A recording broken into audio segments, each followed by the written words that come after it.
সম্মানিত পাবনাবাসী, সম্মানিত ছাত্র জনতা, আপনারা জানেন বাংলাদেশে আওয়ামী সরকারের ছাত্র যে নির্মম হত্যাযজ্ঞ চালানো হয় সেই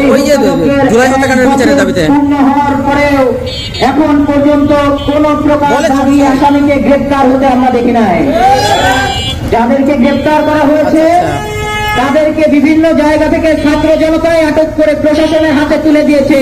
এছাড়া প্রশাসন নিজেরা অভিযান চালে এখন পর্যন্ত তেমন কোন দুর্ধর্ষ সন্ত্রাসীকে আটক করে নাই।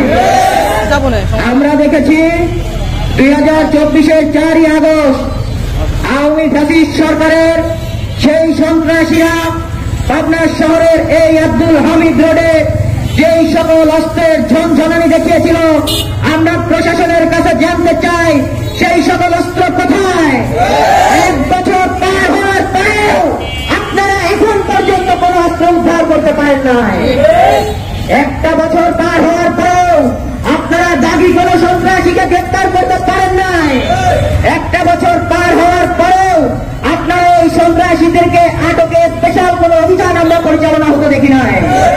এখন পর্যন্ত যে আসামিদেরকে গ্রেপ্তার করা হয়েছে তাদের থেকে এখন পর্যন্ত 64 ধারায় কোন জবানবন্দি পর্যন্ত নেওয়া হয় নাই। আমরা জানি আপনারা বারবার যে আমাদের কাছে বিচারের কথা বলেন, যে আইনের কথা বলেন, এই আইনের কথা বলে, এই বিচারের কথা বলে দেশের ছাত্র জনতার সাথে আপনারা প্রহসন করেছে। আমরা প্রশাসনের এই মিথ্যা প্রহসনা দেখতে চাই না। আমরা স্পষ্ট ভাষায় বলে দিতে চাই, আমাদের ভাইদের হত্যাকাণ্ডের সাথে যারা জড়িত, এই শহীদ চত্বরে জাহিদ নিলয়ের হত্যাকাণ্ডের সাথে যারা জড়িত, আমাদের অসংখ্য ভাইদেরকে যারা আহত করেছে, সেই গুলি করেছে, এই আহত করা বঙ্গুত্ব বরণ করার সাথে যারা জড়িত, তাদেরকে যদি আপনারা অবিলম্বে গ্রেপ্তার না করেন, আমরা পাবনার পুলিশ সুপারকে শাড়ি আর চুড়ি উপহার দিব এবং সেটা অবিলম্বে খুব দ্রুতই দিব। আমরা কয়েকটা দিন দেখবো পাবনার পুলিশ সুপারই সকল আসামিদের গ্রেপ্তার করার জন্য কি ভূমিকা রাখে। তাই সে যদি কাঙ্ক্ষিত ভূমিকা রাখতে না পারে, আমরা পাবনার ছাত্র জনতা, পাবনার আইন শৃঙ্খলা বাহিনী, পাবনার প্রশাসন, পুলিশ সুপার, সদর ওসি সহ যারা আছে তাদেরকে আমরা চুরি উপহার দেবো, আবারও বলে দিলাম, তাদেরকে আমরা শাড়ি পরাবো বলে দিলাম।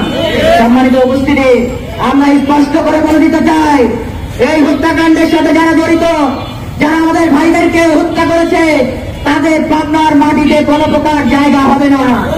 আমরা বলতে চাই, অবিলম্বে 4 আগস্ট পাবনায় যে হত্যাকাণ্ড সংঘটিত হয়েছে, এই হত্যাকারীদের দ্রুত চার্জশিট জমা দেন, দ্রুত চার্জশিট জমা দিয়ে দ্রুত সঠিকভাবে বিচার প্রক্রিয়ার মাধ্যমে এই বিচার সঠিকভাবে আপনারা বিচার করেন। আমাদের কাছে বিভিন্ন তথ্য আছে, আপনারা আওয়ামী সন্ত্রাসীদের এই মামলা থেকে নাম কাটারও বিভিন্নভাবে ষড়যন্ত্র হচ্ছে। আমরা স্পষ্টভাবে বলে দিতে চাই, হত্যাকাণ্ডের সাথে যারা জড়িত এমন কারো নাম যদি এই হত্যা মামলা থেকে কাটা হয়, পাবনার প্রশাসন, পাবনার আইন শৃঙ্খলা বাহিনী, পাবনার ছাত্র জনতার মুখোমুখি ভাবে বলে দিচ্ছে। সম্মানিত উপস্থিতি, অবিলম্বে এই সকল আসামিদেরকে গ্রেপ্তার করার জন্য পুলিশের স্পেশাল বাহিনী গঠন করে স্পেশাল অভিযান পরিচালনা করে এদেরকে আটক করার আহ্বান জানাচ্ছি এবং এদেরকে দ্রুত বিচারের সম্মুখীন করে এদেশের ছাত্র জনতার কাঙ্ক্ষিত আশা পূরণ করবেন, সেই প্রত্যাশা রেখে আমি আমার বক্তব্য এখানে শেষ করছি। বাংলাদেশ জিন্দাবাদ, ইনকিলাব জিন্দাবাদ।